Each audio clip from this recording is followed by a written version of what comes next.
What is going on, everyone? I am Danny Shirey here at PPG Paints Arena for another 24/7 Penguins post-game show. The Penguins came out of the gates pretty well. They jumped out to an early 2-0 lead, and then the Penguins did what the Penguins have done all season. They had one of the um, I don't even know what to call it. I feel like I'm out of adjectives for how to describe this team and some of the shortcomings and the inconsistencies that they have. But lo and behold, by the end of the first period, they were trailing by multiple goals, and it was just an uphill battle the entire rest of the game to even so much as try and claw back into it. Ultimately, they couldn't and fell 6-4 here to the Canadiens, who just got lit up by the Avalanche the night before. And, oh, by the way, if you take a look at their lineup, that is not a team that should be beating these Penguins. Colton here says, what do you do in a situation like this with no goalie consistency? I really don't know what you do, right? Because you've got Tristan Jarry, who is obviously your number one guy. And if this team really has hopes of going anywhere, they need him to be that guy. And he just hasn't been that guy for them. He's been pulled quite a bit here over his last few, not his last few starts, but over this past stretch here since he's returned from injury. He's been pulled on several occasions. His movement still doesn't look great. And Mike Sullivan has downplayed that he's still, dealing with some sort of ailment or injury. But the fact of the matter is, if you watch him, you can tell that something's not right. I don't know that they necessarily rushed him back into the swing of things, but if he's good enough to be out there on the ice and in goal and getting starts, then they need him to be better than he is. It's just plain and simple. Casey DeSmith's a backup. He's nothing more than that. If you have to ride him as your number one, it's probably not going to end up going well. Tony here says, how many times have they blown a 2-goal lead? Unreal. Well, I do not have the exact figure on me, but I know as of a few days ago, the Penguins were toward the top of the league, not only in blown third period leads, but blown third period leads in games that they went on to lose. I think we can tie some of it maybe to being the league's oldest team. Yeah, but I don't think it's an effort thing either. And if we are talking about the league's oldest team here, it's like, okay, well, they've been through that adversity before, so they should be well prepared to not be susceptible to those things. Yet this is something that's happened over and over and over again this season. Brandon says, Pens played it overall a great game. This loss is all on Jarry. Imagine a world where we had John Gibson and sent the Ducks our first-round pick and Jarry. I bet Anaheim takes it and maybe eats some cap going back.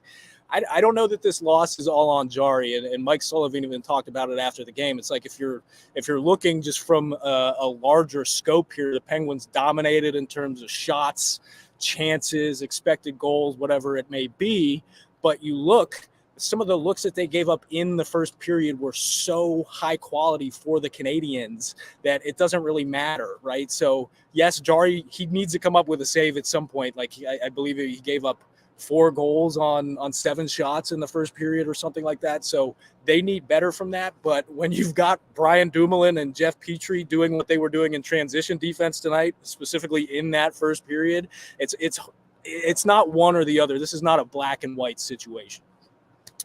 Gary says they have bottom third of the league goaltending. You add to that, they play far too nonchalant and with no sense of urgency when every game is a playoff game.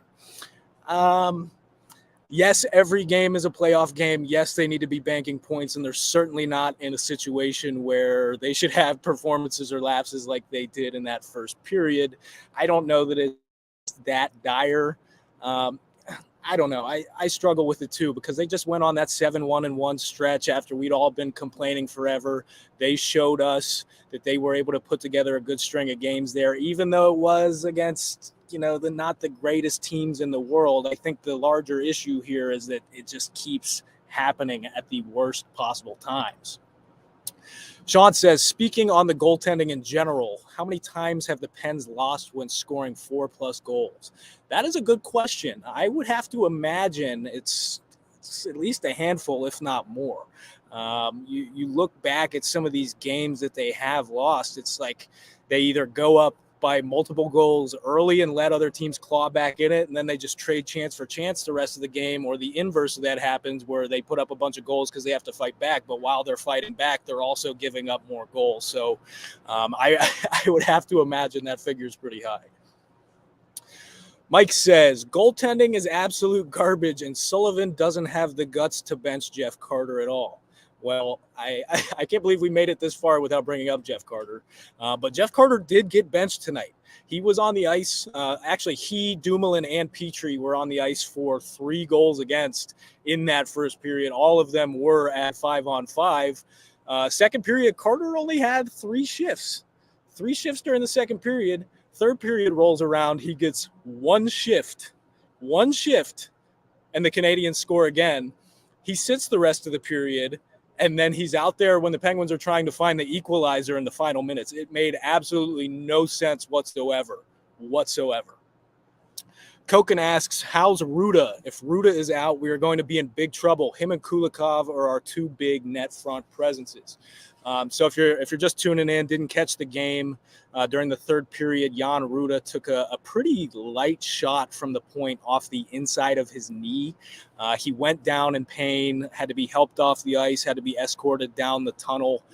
Mike Sullivan did not have an update on his status, nor did he have an update on Jeff Petrie's status, who also left the game. I don't know that Ruda would be such a massive blow. Chad Ruhwedel, I know people are a little bit down on him for the season that he's been having, but I think those two guys, they're very different players. But in the overall grand scheme of their value and the impact that they provide, I don't know that it's all that much different. Plus, on top of that, Ruhwedel actually has way better results with P.O. Joseph than Ruda does with Joseph. So that'll be something to keep an eye on.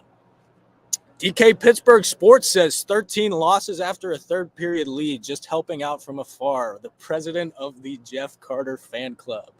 Thank you very much for the statistics. Brandon Erickson says, do goalies just play amazing against us, or are we just not that good at scoring?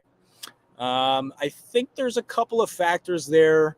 One of them is that if you go back to the start of last season, the Penguins have been a negative finishing team. And what I mean by that is that they typically score fewer goals than expected goals generated. If you're not familiar with expected goals, they weight the value of all unblocked shot attempts. It's not perfect, but it's a little more nuanced than just looking at raw scoring chances or high danger chances. But the Penguins have, since the start of last season, frequently scored below those expectations. So I don't know what exactly it is. There's some individual players, a guy like Brian Rust, who has put up a fair number of expected goals this season, but he doesn't have a lot of goals to show for it. So that's kind of something that's been a bit of a problem for the team here. But I think it also just goaltending's so random. You see guys go from highs to lows to highs all the time. That's just something that you're going to have when you're seeing so many different goalies around the league. Facebook user asks, why does everyone on the ice for the Penguins become pylons that refuse to move with the man advantage? They are making the job of the defenders way too easy.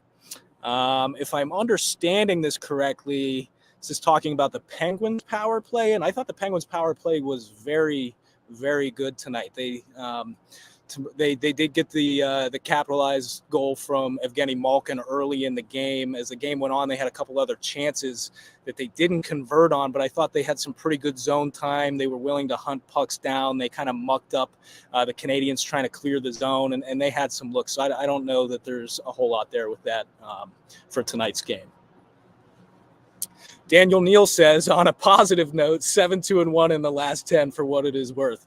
That is a positive note, Daniel. And if I may add another positive note, I know misery loves company, but this is now a 4, 5, 6 game stretch here where Chris Letang and Marcus Pettersson have turned in absolutely dominant performances on the top pairing. I'm not talking good, I'm talking dominant. And that is a major, major step up, not only from what those two did together earlier in the season that kind of produced just middling results, but it's also a massive step above Brian Dumoulin on the top pairing with Chris Letang. I'm not convinced that the Pettersson and Letang are going to stay this dominant for the stretch run here, but I do think they're going to settle in at a pretty comfortable level here, and that's a very, very massive development for the Penguins. Jay Kilpatrick says, at least the third line is productive now. With Bonino and Paling returning to the fourth line eventually, I like the lineup. Well, I guess the age-old question is Jeff Carter going to be coming out of the lineup in that scenario? There's no point in holding back anymore. Jeff Carter is cooked. He's been tried basically for the past season and a half now. He's been tried with an abundance of different line mates. He's been tried on the third line. He's been tried on the fourth line when he's been put higher in the lineup. All of it has been a resounding failure, right? And Josh Archibald and Danton Heinen, like, they're bottom six players, right? But they have not looked this bad all season. The Penguins went multiple games in a row, not tonight, but prior to tonight, Penguins went multiple games in a row without getting so much as a single shot on goal from their fourth line. That is a problem, and the common denominator here is Jeff Carter. Joel says, look, Danny, I know you can't just do this. I'm not asking you to do this seriously, but why can't you just flat out ask Sullivan why he hasn't scratched Carter yet, just for the memes? I will tell everybody, look, no one is going in there. I get a lot of comments about, like, did you go and tell Sullivan that Carter was on the ice for 4 goals against tonight? Look, I know we all think we're the smartest people in the world. Mike Sullivan is a heck of a lot smarter of a hockey person than any of us. He knows Jeff Carter was on the ice for a bunch of goals against. He knows Jeff Carter is not playing well. And the truth is, media access is not for us to go in there and be like, oh, hey, here, you need to make good with the fans here. We're going in there to augment the work that we're going to be doing, whether that be this broadcast or the writing that I'm going to do when I go home, right? Going in there and saying, hey, Mike, is there ever going to be a point where you scratch Jeff Carter?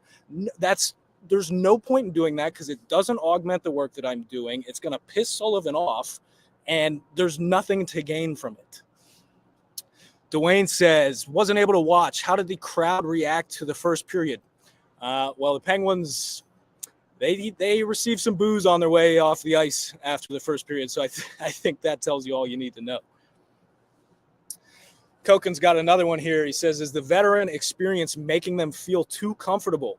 They know what they are capable of and are confident in all situations, so they don't feel the same urgency that is forming bad habits. I don't know.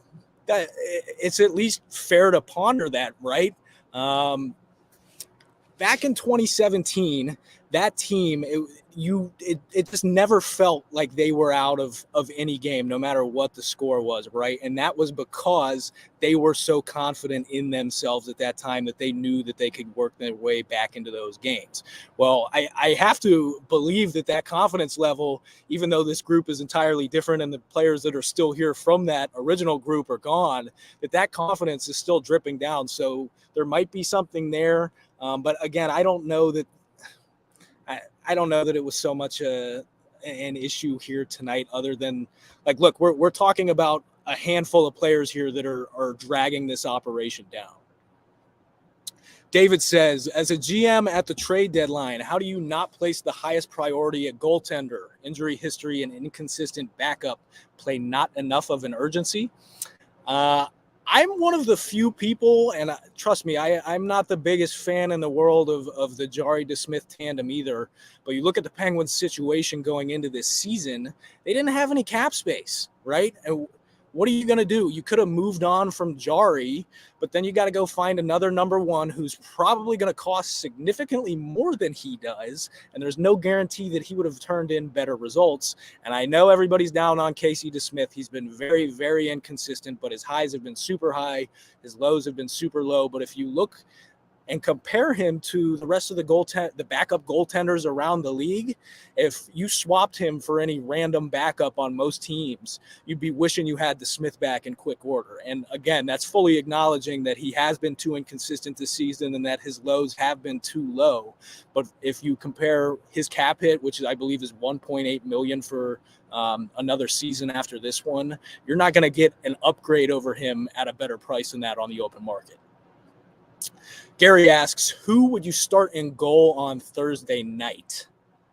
Well, I hate the idea of DeSmith going up against that Rangers team. It feels like those are the kind of guys like Zibanejad and Kreider. It feels like the kind of guys that would just pick him apart. But at the same time, Jarry's getting picked apart right now as well.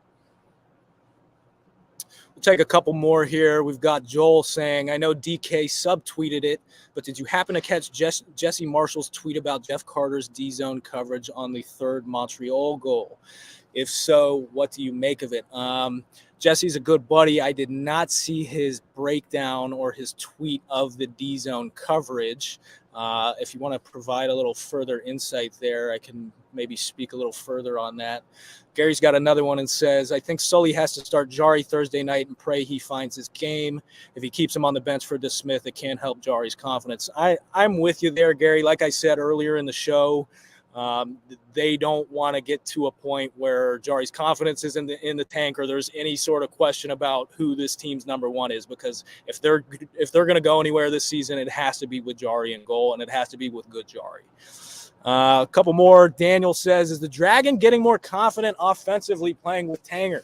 Certainly seems to think. I certainly seem to think so. This is the best stretch here over the past 5 or so games between those two that any Penguins pairing has had all season. I believe during that stretch they're now up 7-0 in goals, 8-0 in goals. They've got heavy advantages in shots, chances, expected goals.